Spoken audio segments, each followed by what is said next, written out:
everyone, welcome to another episode of Get Jashed. I'm excited to have with me Lesa Frye. So Lesa is a life coach and business growth strategist.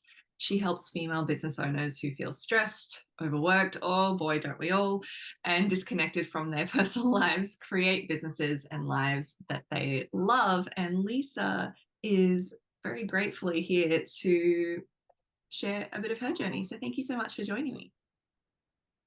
You, Jess. I am honored and so pleased to be a guest on your podcast. So thank you so much for having me. It's a delight. So Lesa is joining us from the East Coast of the States.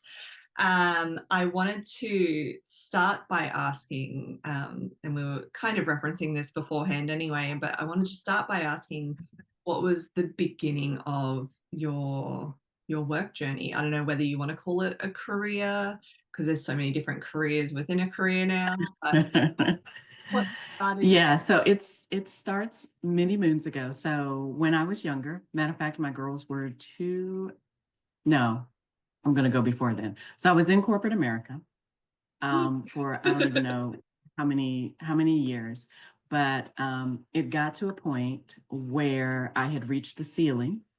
There was no place else to go within that company other than to become an insurance salesperson or to go into management. I did not want to sell insurance, and there were no management positions open, and the managers were like in their early 40s, so they weren't retiring anytime soon. Also, my girls were 2 and 6, and I just wanted to be more present for my kids. And because of the lack of growth opportunity where I was, I asked myself the question, a couple of questions. What can I do where I can control my schedule, mainly? Um, where is there unlimited growth potential? There's no limit on my income. And what's something that I enjoy? And so the answer for me at that time was real estate. And so I went and got my real estate license. I actually worked real estate on a dual career basis, meaning I kept the corporate job and also worked my real estate business. And I did that for about a year and a half. And then I decided to take the leap of faith and become a full-time entrepreneur as a realtor, and basically didn't look back.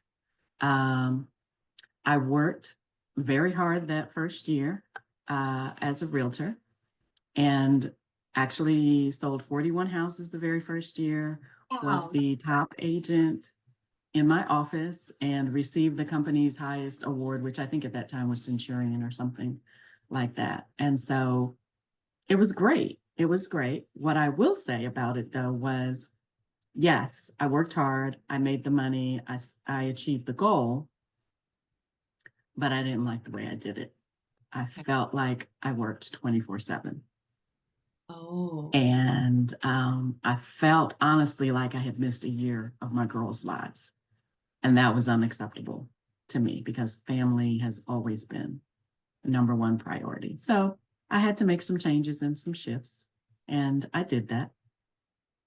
So that's like the start yeah. of it. What, like, when you've had such a successful first year, or like first Mhm.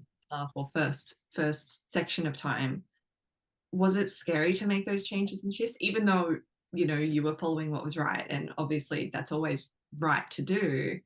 It doesn't come without fear. Absolutely.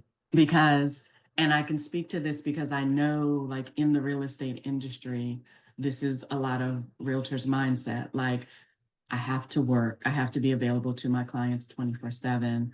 Um, and I have to work in order to succeed. And that was my belief going into it. And so, yeah, there was definitely fear of, well, if I set boundaries, if I set, limitations on my hours, then I might lose clients. I Mm, might lose income. And yes, being totally honest, yeah, you are going to lose some clients. But what's most important to you? Is it the money or is it your family? yeah. And so for me, the answer was it's my family. And yeah, the next year, actually, yeah, my no, actually my income did not. I don't think my income did go down. The number of transactions went down, The but I had switched brokerages with a different comp plan and all of that. So income wise, it was the same, but it was fewer transactions and I had set boundaries and I felt 100% better about yeah, the way that I was working the business. that's so good. I think about so I had a parent who worked in real estate as I grew up. And Mm-hmm. I remember being around, and it might have been a different, like, this is why I'm asking, but I remember being around those offices and, there were women there as well. So I wouldn't necessarily call it a male dominated industry, but to me, my experience of what I witnessed was it is a um, typically male or masculine ego dominated industry. The energy is definitely masculine energy. Now, in the States in particular, like it's definitely more female Yeah, right. than male, but the energy, Mm. I would agree with you there. It is masculine. I feel like it's more masculine energy Mm. than than feminine energy. How did you find that? Because you came from corporate America as well, which is, Right. So I'm coming from the same energy, basically. yeah. So it might not have been a big, like, that much of a change, but do you feel like that style suited you in terms of how you succeeded, or do you feel like, In some ways, as far as like structure, structuring my day. yeah, Where I felt my feminine energy played a part was in building those relationships yeah, with my clients. yeah. Because like a lot of agents think from a transactional standpoint, and so they close one deal and they're on to the next. Mm, For me, it was about building the relationship with the client, staying in touch with them, because it's 34 years later, and I still have my clients from 30 years that yeah, still reach out to me when they have a real estate need or if they have a, I'm at the point now where I'm selling my clients who were kids in my eye, I'm selling their kids homes now. So yes, I'm feeling a little old, but it's wonderful. yeah. I think that It's word a of mouth as well would, like, that's like, you think about, if I think about people who are like, oh, does anyone know a good real estate agent? Most people I know would just be like, I guess I'm just going to go speak to someone, like, like, they kind of like mm, throwing their hat in the dark, and they're like, oh, let's just go speak to this agency, which, it's like probably how it works a lot of the time for new. mm, But if you also know a good real estate agent that is, like your people would have done with you, they would have been like, Lisa is amazing, she really took care of us, she really listened. mhm. Of course you're going to, like, this is obvious in any industry, but like, of course you're going to refer them, because real Very estate further. is usually an area that a lot of people don't feel as comfortable in, because you're Right. buying Yeah. a house. Like, Yeah. It's a highly emotional event for sure. yeah, Buying and or selling. Like it is highly emotional. And yeah, so feeling like you have someone in your corner who really cares about you and is looking out for your best interest um, is definitely important. so when you made that change, you were leading yourself into this change, and you even said, like, actually didn't have much of an income difference, there were just less transactions. Did it Yeah. follow on from there? For, like, how did you feel at that point once you sort of got settled into that new way? Um, I felt good. I will say at times I was challenged just from listening to other voices. It's like, well, you can do so much more if would go and meet a client at a property and blah blah. And I'm like, yeah, no. So you've got the outside chatter going on and people telling you how they believe that you can, increase your business or build your business. Mhm. But I'm I'm definitely a believer in working in alignment with what works for you. And like I said, my priority was my family. Yeah. And then it's, if I build a business that's basically referral based, then I don't have to be like out paving the streets all the time looking for the next deal, Yeah. because my clients are continuing to refer me. Yeah. And a referred client is typically an easier client to work with because they've already got a piece of that know, like, and trust, because someone that they know has referred this person. And so that just that made it easier to have the boundaries within the business and to have the time for family and for the things that I truly enjoy. What was the most clear or biggest or either or benefit that you noticed from making those changes? I would say my peace of mind, because what it allowed me to do, because like, number one, I didn't, even though I'm working a lot, I wasn't letting my family suffer. Okay. So everyone else, business is taken care of, family is taken care of. What about Lesa? That was the piece that was kind of missing. Yeah. So once I set some boundaries in place, that allowed me to have me time. And so it got to a place where Fridays were my me day. And, that's when I get hair done, I get nails done, I get massages. I I was have, thinking of massages, like yes, as a matter of fact, I can't even, I don't even know how many years it's been, but first Friday of every month. And it's just scheduled out. Like, I don't even have to call them to schedule. It's booked out, oh my God. that I have my massages.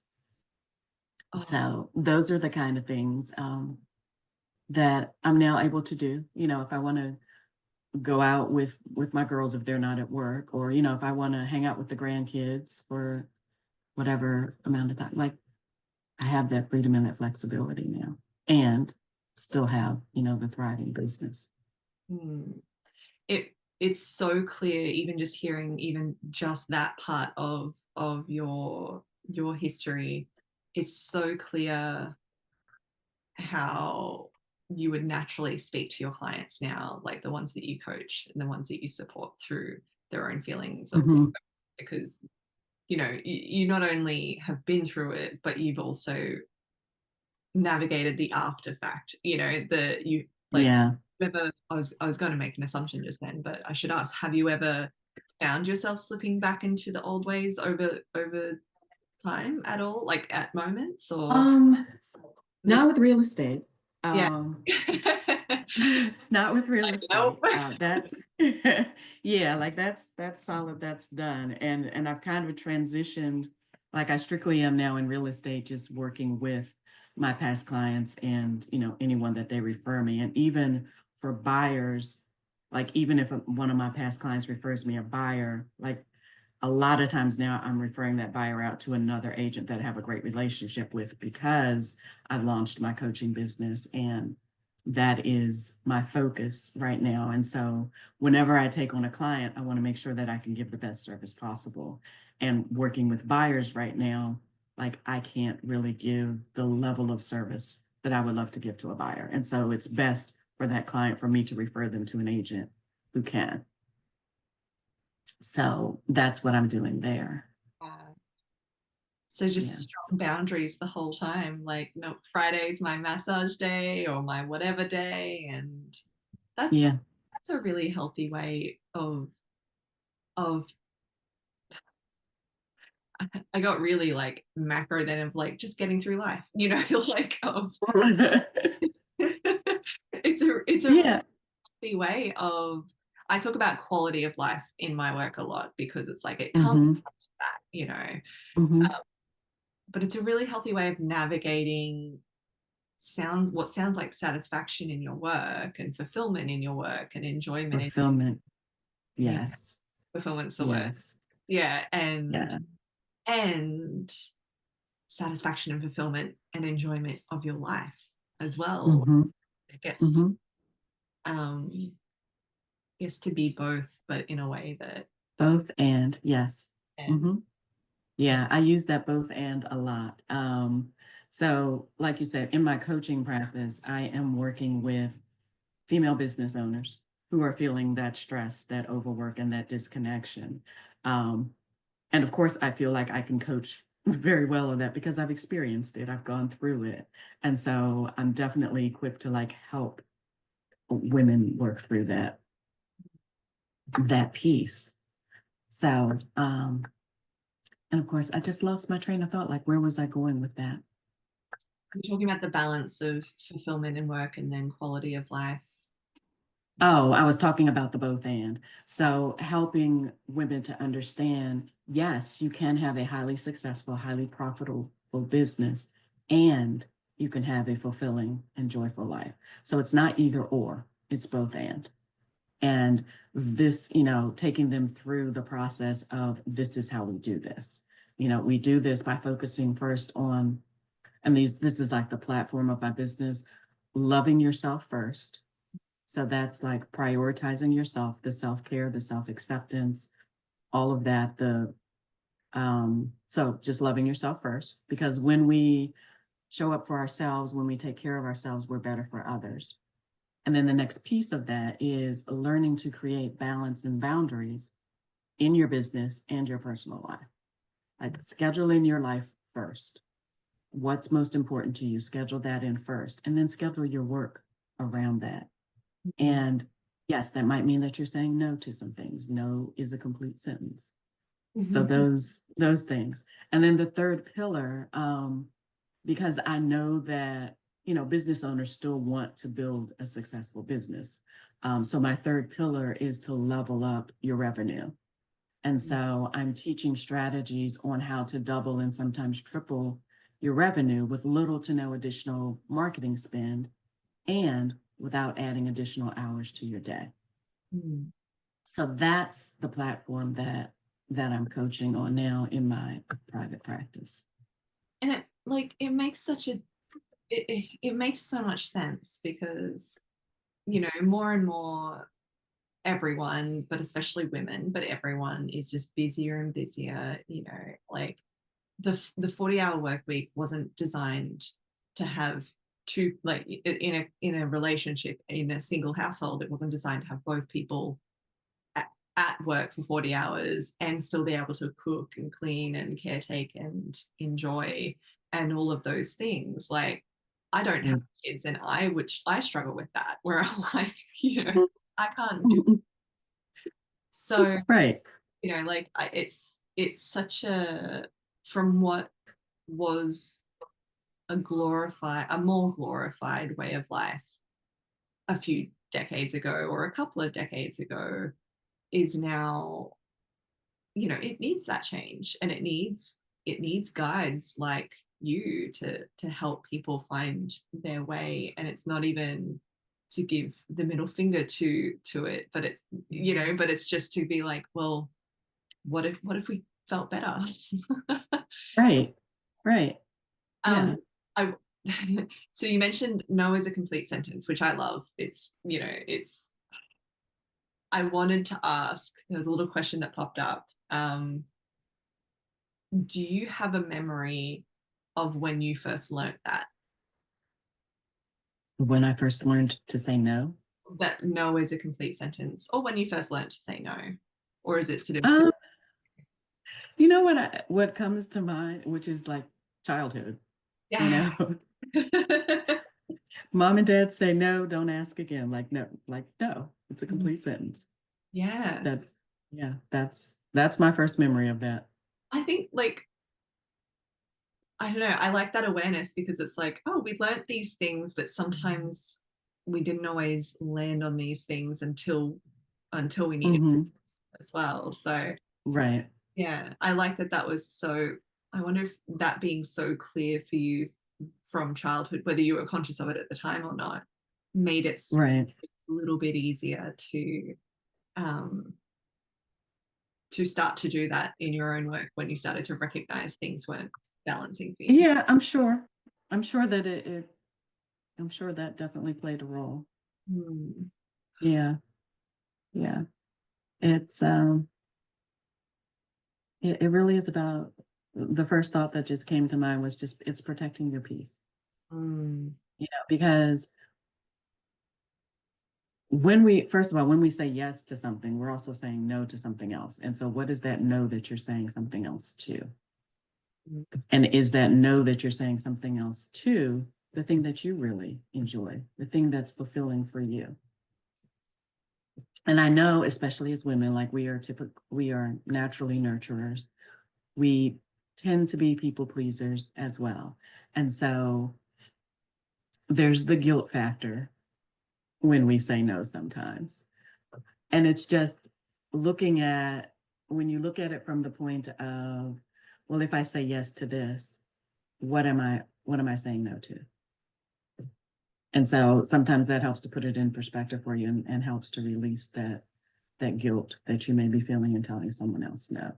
yeah, like that guilt can feel so heavy as well. Like it's because Yes. oftentimes, and definitely not all the time, but oftentimes it's coming from both within as well as purposefully or not purposefully Yes. the other person or people The other involved. person. Hmm. Yeah, like Hmm. it's just like, oh, you're getting hit from both sides, and it's just Yeah.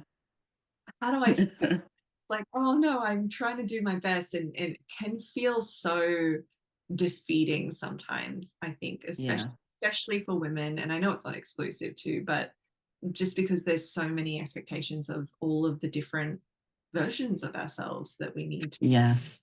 be and maybe enjoy being, but yeah, the guilt makes it hard. It does. It does. It does. And like I said, it's changing the perspective of just looking at, okay, if I say yes to you, what Mm, am I saying no to? yeah, and just Because something, if there's already tons on your plate and you say yes to something else, there's going to be a sacrifice somewhere. yeah, it And so has to what is be. that? Yeah, Hmm. and I think having that as more of the default um, question or check in as well as part of our process to be like, as part of that decision making process Hmm. to check in and ask ourselves that question of, okay, well, you know, whether you're a really cognitive person who does pros and cons lists or, like, or if it's just felt or if it's a bit of both, you get to go, okay, well, what would I be missing out on if I choose to do this? Do you feel like Yeah. since you sort of made that change after that, do you feel like you any other decision you might have made differently in retrospect? Um, I just think, yeah, so sometimes I do question myself about like that first year full time in real estate, what I have done differently, because there was another factor that was playing in there as well. Because my husband worked for a utility company, and it just so happened like right after I decided, okay, I'm going to take this leap of faith and be a full time entrepreneur, they decided to lock them out, which means there was no pay. They weren't going to work and they weren't getting paid. So we went from two incomes, steady incomes, to him not having any for a while and me now being 100% commissioned. Yeah. So there was an extra piece there. So sometimes I do question, like, okay, what would I have done differently that first year? And would I have changed it? I'm sure there are some pieces that I would have changed, but I also believe that life is happening for us and like there's a reason for everything. And so that first year probably was necessary for me to see like all the pieces, if that makes sense, and Yeah. just realize this isn't like, yes, the goal was achieved. We did what we needed to do, and I'm going to find a way to not work as many hours and have the same results. Yeah. Do you think that I mean, I don't know if I believe that there's only one way you could well, I don't believe that there's only one way it could have worked out anyway. But do you think that Mhm. having that experience helped you work it out quicker and in the way that you did? I think so. I think so. Um, yeah, and I'm going back, like this literally was 30 some years ago, but I can still remember a lot of it. Um, but yeah, it was just after doing that work. Hmm. I don't know. I think it's like, okay, goal achieved. And you know how you set a goal and you achieve the goal, and then like we're excited for like maybe a day, and then it's like, okay, what's the next goal? But I think what that happened to me, but then it also was, okay, that's fine, but what about this over here? Like, I don't Hmm. like this. And Yeah. I don't know, it was just kind of instant for me, like, no, this isn't the way that I'm going to build this business. Hmm. So I learned that it was, I don't know, it was like really quick. Yeah. Did you always have that level of self-trust? Because it sounds like there was just a lot. No. No. Because I think about the amount of time that it took me to actually, I mean, it was only a year and a half, but Yeah. still for me to actually say, okay, well, let's take this leap of faith. Yeah, right. Um, it, that took a minute. And then like throughout the career, like I think my self-trust kind of ebbs and flows. Yeah. Like it comes and it goes. And actually, as I'm thinking about like right now and the Lesa then, I think the Lesa then actually may have had more self-trust um, than the Lesa today. Because I'm really working a lot on remembering, hey, like you've created a lot. You Done have a this. lot of Yeah. experience, trust yourself. Hmm. Trust yourself. So I'm reminding myself of that actually right now. So That's I was gonna say it's kind of nice, and you're probably like, it's not nice. But it's refreshing in a way. Your honesty is refreshing and your candor is refreshing because it could be really easy for someone who has had the kind of success in your your corporate and real estate career that you've had, Mhm, um, to just kind of BS your way through the rest of it, and mhm. veil of it doesn't even have to be arrogance, it could just be like this veil of confidence. So you Yeah, it's the mask, yeah. yeah, it's like wearing the mask of, oh yeah, everything's fine, everything's Oh my god, and this is how you be a boss woman all of the time. right. I'm like, no, girl, I'm going through it right now, because it's the it's the reality. Yeah. So Yeah, I like yeah. that. I think like Mm, um I can see why it works. Like why it what is it? I can see why your work works for you the way it does. mm, You work so honestly and transparently in it. yeah, yeah. I think it benefits everyone when we're like just wholly transparent because if we go through and we're like, oh yeah, I mean, life is beautiful, everything's wonderful all the time. Like people are going through thinking, oh, like I can't even relate to her because her life is like amazing all the time. Yeah. So no, let me tell you, let me be honest and transparent here and tell you, no, life is not always tremendous and sunshine and roses. Yeah. Like, I'm human. I go through it just like you. And because I go through it and because I now have the tools to help me get through it, then I can also help you, Yeah. Yeah. when you're going through it. It's like, let me So, tell you some stories because mhm, and I mhm. think like I found Yeah.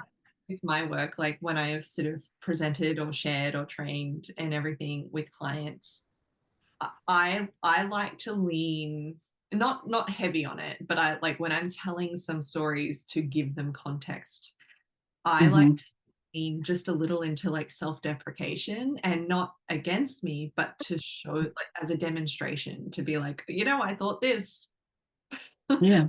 and haha, I was wrong, you know, or Yeah. whatever it is. And that, that's the biggest feedback I've gotten from clients is they're like, Mhm. I really like that you shared so personally. So it, Yeah. yeah, I think it just makes all of the difference. Um, Yeah. I agree. actually is more helpful for people than Yeah. this success The persona. filters. Right. Right. Mm. Yeah. So you've spent all of this time in real estate since making that change, and you've spent all of this time in real estate. I'm sure it didn't feel as linear as we're talking about it now, but did you know that you wanted to kind of transition more into coaching, or did it kind of happen? Coaching. Or So I would say, and this is how long like it's been. Like I lost my father, shucks, it'll be 24 years this year. And with that, even then it was like I was asking myself, okay, is real estate like is this like am I going to be doing this for, is this my life? Is this the rest of my life? Still enjoying it. Even at that time, I think I like ventured into other areas, always kept my real estate license going, and always ended up coming back to real estate. And then I lost my dad-in-law. That's been 10 years ago. And with that, and watching him, his battle with cancer, and it was like, life is just too short not to be really getting the total fulfillment out of your work and out of your life. And so I literally I felt like I was called to do something else. I hadn't really had no idea what that was, but I was determined after losing him, like, Lesa, you're clearly, our time is limited here. Live your life to the fullest. Make sure that you are enjoying what you're doing. And so I was praying for clarity. Um, and literally, I call them my God whispers, but God and I have this agreement that he can't whisper to me because I don't get it. You can't give me hints. Like feel you this, have to like yeah. smack me in the head, blinding flash of the obvious.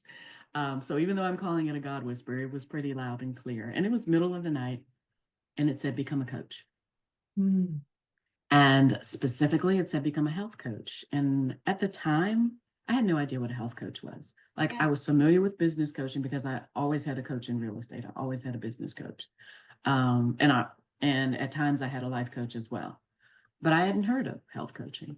And so Mm. I got up, I Googled health coaching and found out that there was such a thing. And there was Health Coach Institute came up. They were offering class certification for health coaching. And so the next day I signed up Amazing. and got my health coaching certification. And initially I thought it was going to be about like health coaching, like weight loss, Yeah. the physical health. But Yeah. as I got into it, I realized no, it's not the physical health, it's more the mental health. And so they also offered a life coaching certification.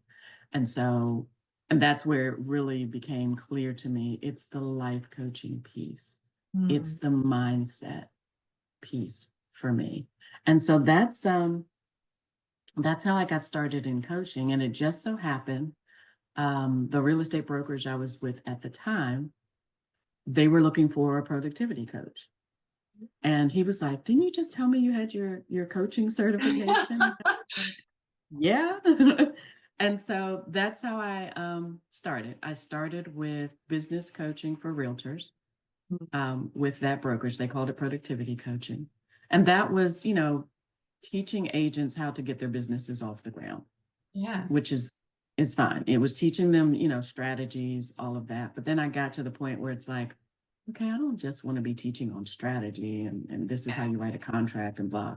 And so I did that for a year and a half, and then I launched my own coaching business in 2020, um, which was focused on the mindset piece, the life coaching piece, because, and I still tell people this, I can teach you all the strategy in the world, but if what's going on here isn't on point, the strategy's not gonna, it's not Yeah. gonna matter. Yeah. And so, and then, over time, I got clearer on what my superpower is as far as helping, as far as coaching. And that's where I came to life coaching and business coaching. So it's the building businesses and lives that you love. So Well, like even that's how I knowing got there. more of your journey now, that makes so much sense because, instead of just focusing on the strategy where you build a business that then you decide however long into doesn't actually work for you, you get to sort of, some people might have the opportunity to build it more concurrently and Mhm. or at least sooner start, you know, from that place of life and business, not just not just business. So like, Yeah. yeah, that makes so much sense. You shorten that Yeah. that doubling back that people have to do, Hmm. Hmm. because Yeah. that's Because you what don't they're doing want to, anyway. yeah. You don't want to work in a business for, 15, 20 years and then you look back or, towards the end of your days and you're thinking, you never really like did like I made great money, but I really didn't have the time or I really didn't take the time to enjoy it. Like what's the purpose in that respect? Yeah, that's it. Like I think that's something I think I've always known about myself is if I'm in a role that I'm not really into, I just can't do it. Like, uh, Hmm. and even this year, the most hilarious realization I think I've had, and it's not because of anyone else, like, but just realizing I'm unemployable. Oh, I said that years ago. Yeah, I was like, I'm truly like not, I'm just unemployable at this point. yeah, and And it's okay. it's got nothing to do with anyone else. It's just purely like, oh, this is just how I need. Hmm. Like, Yeah, it's who you are. yeah, Yeah. it's I like, get it. okay, I'm there. let's throw out all those ideas that never really stuck anyway. So, Yeah. Yep. oh, Yep. thank you so much for sharing part of your story with us and for your time and your energy with us. Before You're very welcome. can you please let us and people know where they can follow you or where they can connect with you, whatever suits? Ben. And so you can find me on LinkedIn and it's Lesa Frye. Lisa's with an E, Lesa Frye. So I am on LinkedIn. I am on Facebook. Um, as a matter of fact, I have a Facebook group specifically for women in real estate that's called Real Estate Women Rising. So you can find me there. I'm on Instagram, Lesa Frye Coaching. And then my website is www.embracejoyfulliving.com. And then I also have another website that is the letter I, levelupnow.com. These will all be in the show notes, so like people can just click on it. But yeah, thank you so much, and it was so lovely just to get to chat and learn more about your experience and things you've learnt. And yeah, thank you so much for sharing with us. Yes, you're welcome. Thank you for having me. This has been fun.